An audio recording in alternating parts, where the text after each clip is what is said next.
नमस्कार मित्रांनो, श्री स्वामी समर्थ. स्वागत आहे तुम्हा सर्वांचं आपल्या मराठी रोहिणी किचन यूट्यूब चॅनलमध्ये. स्वामी महाराजांच्या कृपेने तुमच्या सर्व चांगल्या इच्छा पूर्ण होवो हीच स्वामींच्या चरणी प्रार्थना करून आजच्या या आपल्या नवीन व्हिडिओला सुरुवात करूया. आज मी तुम्हाला एक अतिशय महत्त्वाचा उपाय सांगणार आहे किंवा तुम्ही याला सेवा देखील म्हणू शकता. आपण आपल्या देवघरामध्ये दररोज सकाळ आणि संध्याकाळ दिवा हा लावतोच.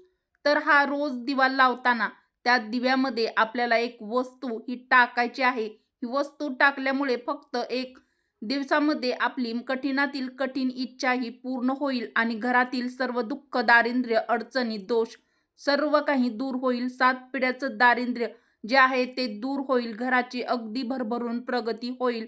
असा एक उपाय मी तुम्हाला आज या व्हिडिओमध्ये सांगणार आहे. त्यामुळे व्हिडिओ हा शेवटपर्यंत नक्की पहा. चॅनलवरती नवीन असाल तर चॅनलला सबस्क्राईब करा आणि असेच माहितीपूर्ण नवनवीन व्हिडिओ पाहण्यासाठी बेल आयकॉनला प्रेस करा. म्हणजे जेव्हा कधी मी नवीन व्हिडिओ अपलोड करेल त्याचं नोटिफिकेशन सर्वात अगोदर तुम्हाला भेटेल आणि तुम्ही एक पण व्हिडिओ मिस करणार नाही. आपल्या हिंदू धर्मामध्ये पहा, जेव्हा आपण देवांची पूजा करतो तेव्हा दिवा हा नक्कीच लावतो. मग तो सकाळी असो किंवा संध्याकाळी असो किंवा इतर शुभ कार्यास अशा वेळी आपण दिवा तर हा लावतोच. कारण दिवा हा ज्ञानाचा आणि प्रकाशाचं प्रतीक आहे आणि पूजेमध्ये दिव्याला एक विशेष असं महत्त्व दिलं जातं. जर आपण दिवा प्रज्वलित न करता जर पूजा केली तर ती पूजा लागू होत नाही. ती पूजा देवापर्यंत पोहोचत नाही. परंतु तीच पूजा जर आपण दिवा प्रज्वलित करून केली तर ती पूजा देवापर्यंत पोहोचते आणि ही सेवा देवापर्यंत पोहोचल्यानंतर देव आपल्यावरती प्रसन्न होतात. आपल्या सर्व अडचणीतून आपल्याला दूर करतात. एवढंच नाही तर आपल्या ज्योतिषशास्त्रात सुद्धा दिव्याला एक सकारात्मकतेचं प्रतीक आणि दारिद्र्य दूर करणारं साधक मानलं जातं. म्हणूनच आपल्याला हा उपाय जो आहे तो उपाय करायचा आहे. दिवा हा स्वतः प्रकाशित होऊन दुसऱ्याला प्रकाशित करतो. दिवा आपल्या तेजाने एकटेपणाची, असहाय्यतेची, त्याचप्रमाणे भीतीची जाणीव जी आहे तर ती दूर करून मन प्रसन्न, उत्साहित करतो. तसेच आपल्या घरामध्ये दिवा लावल्यामुळे घरातील व्यक्तींचे संकट टळतात असं देखील म्हटलं जातं. तर जो आपण आज उपाय सांगणार आहे तर उपाय तुम्हाला एकदम मंगळवारपासून सुरू करायचा आहे किंवा शुक्रवारपासून तुम्हाला सुरू करायचा आहे. हा उपाय तुम्हाला तोपर्यंत करायचा आहे जोपर्यंत तुमच्या मनातील इच्छा, मनोकामना पूर्ण होत नाहीत.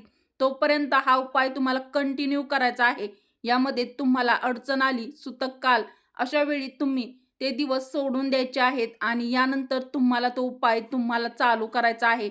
हा उपाय तुम्हाला ज्या दिवशी सुरू करायचा आहे त्या दिवशी तुम्हाला तुमच्या देवघरातील दिवा जो आहे तर तो तुम्हाला स्वच्छ धुवून काढायचा आहे.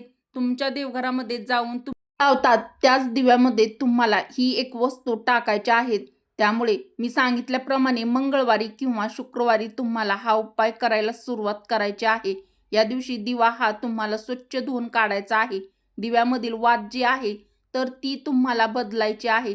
तर पहा, तुम्हाला काय करायचं आहे तर तुम्ही जो पण दिवा घेणार आहे तो दिवा स्वच्छ असायला हवा. त्यात तुम्ही जे काही कापसाची वात, लांब वात लावणार आहे तेव्हा तुम्हाला दररोज बदलायचे आहेत. म्हणजे तुम्ही सकाळी त्या दिव्याला वात लावली की संध्याकाळी तुम्ही त्यात तेल टाकून तो दिवा लावू शकतात. परंतु दुसऱ्या दिवशी तुम्हाला त्यामधील जी काही वात आहे तर ती बदलायची आहे.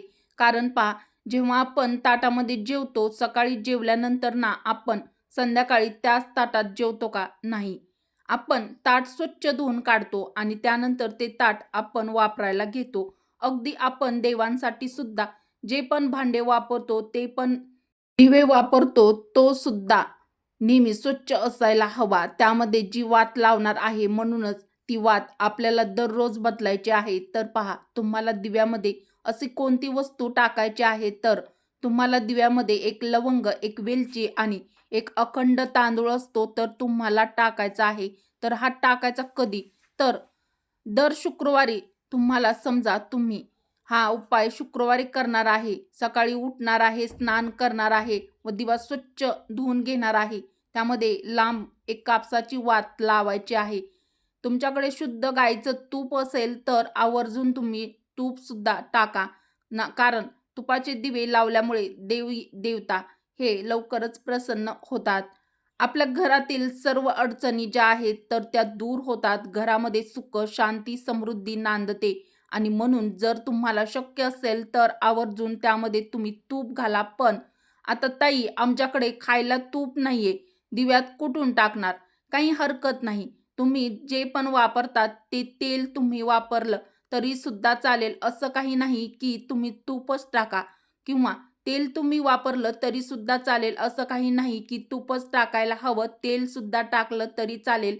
त्यामध्ये एक वेलची, एक लवंग आणि एक तांदूळ तुम्हाला टाकायचा आहे. हा दिवा प्रज्वलित करायचा आहे. तुम्हाला एक प्लेट घ्यायची आहे, पण ही प्लेट स्टीलची घ्या किंवा तुमच्याकडे चांदीची प्लेट असेल तर ती घ्या आणि त्यामध्ये हा दिवा तुम्हाला ठेवायचा आहे आणि तो दिवा तुम्हाला तुमच्या देवघरामध्ये लावायचा आहे. हा दिवा लावल्यानंतर ना, त्यात दिव्याला हळदी कुंकू अक्षदा तुम्हाला अर्पण करायच्या आहेत. दिव्यास तुम्हाला नमस्कार करायचा आहे, किंवा या दिव्याला वेगळं एक आसन देऊ शकतात. जसे की फुलांचं आसन देऊ शकतात, तांदळाचं आसन देऊ शकतात, किंवा इतर तुम्ही नवीन वस्त्र टाकून त्यावरती सुद्धा तुम्ही हा दिवा ठेवू शकतात. त्याचं सुद्धा तुम्ही आसन त्या दिव्याला देऊ शकतात.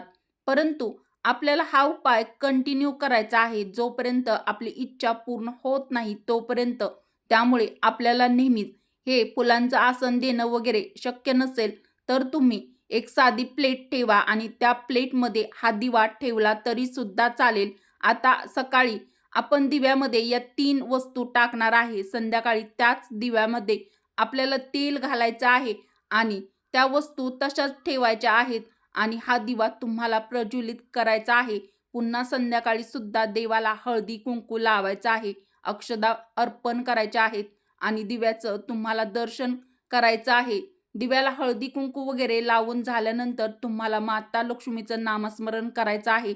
तुमच्या कुलदेवीचं नामस्मरण तुम्हाला करायचं आहे आणि तुमची जी काही इच्छा, जी काही मनोकामना आहे तर ती असेल ती मनामध्ये इच्छा व्यक्त तुम्हाला पुढे करायची आहे. तुम्हाला शक्य असेल तर तुम्ही दररोज सकाळी संध्याकाळी एक माळ गायत्री मंत्राचा जप करा. तसेच एक वेळा महालक्ष्मी अष्टकम आहे तर त्याचं पठण करा. सकाळी किंवा संध्याकाळी तुम्हाला जेव्हा शक्य होईल तेव्हा तुम्ही ते करू शकतात. त्यानंतर हा दिवा तुम्हाला लावायचा आहे. दुसऱ्या दिवशी तुम्हाला सकाळी उठल्यानंतर ना, त्यातील वात जी आहे ती काढून घ्यायची आहे. नवीन वात लावायची आहे. त्यातील 3 वस्तू टाकल्या त्या सुद्धा तुम्हाला काढून घ्यायच्या आहेत आणि पुन्हा 3 वस्तू ज्या आहेत तर त्या तुम्हाला त्या दिव्यामध्ये टाकायच्या आहेत आणि तेव्हा हा दिवा प्रज्वलित करायचा आहे. या सगळ्या वस्तू तुम्हाला एका डब्यामध्ये साठवून ठेवायच्या आहेत आणि हा उपाय जो आहे तो तुम्हाला जास्तीत जास्त 21 दिवसात करायचा आहे आणि कमीत कमी तुम्हाला 11 दिवस करायचा आहे. जर तुमची इच्छा ही 11 दिवसामध्ये पूर्ण, म्हणजेच 11 दिवसाच्या आतच जर पूर्ण झाली तर तुम्ही 11 दिवसापर्यंत ही सेवा करा. यानंतर तुमची जर इच्छा 11 दिवसापर्यंत पूर्ण झाली नाही तर तुम्ही 21 दिवस कंटिन्यू हा उपाय आहे तर तो चालू ठेवा. हा उपाय केल्यामुळे तुमचे कितीही कठीण इच्छा असेल तर ती तुमची दूर होईल. त्याचप्रमाणे घरामध्ये सुख, शांती, समृद्धी नांदेल. तसेच सर्व प्रकारचे दुःख, दारिद्र्य, अडचणी देखील नष्ट होईल. या वस्तू आपण दिव्यामध्ये टाकणार आहेत. या सगळ्या वस्तू माता लक्ष्मीला अत्यंत प्रसन्न करण्यासाठी खूप महत्त्वाच्या मानल्या जातात. आपल्या ज्योतिषशास्त्रात सुद्धा या वस्तूचं अतिशय वेगवेगळे उपाय जे आहेत तर ते केले जातात. याचा जो वास आहे तो माता लक्ष्मीला अतिशय प्रिय आहे. ज्या पण घरामध्ये हा उपाय केला जातो त्या घरामध्ये अखंड लक्ष्मी प्राप्त होते. ते घर सोडून माता लक्ष्मी ही कोठेही जात नाही. आलेली लक्ष्मीमध्ये वाढ होते, पण लक्ष्मी ही कमी होत नाही. म्हणून हा उपाय तुम्ही नक्की करा आणि हा उपाय तुम्ही कायम केला तरी सुद्धा चालेल. जर तुम्हाला आजचा हा व्हिडिओ माहितीपूर्ण वाटला असेल तर कमेंट करून नक्की कळवा. व्हिडिओ आवडला असेल तर व्हिडिओला लाईक करा. चॅनलवरती नवीन असाल तर चॅनलला सबस्क्राईब देखील नक्की करा आणि असेच माहितीपूर्व व नवनवीन व्हिडिओ पाहण्यासाठी बेल आयकॉनला प्रेस करा.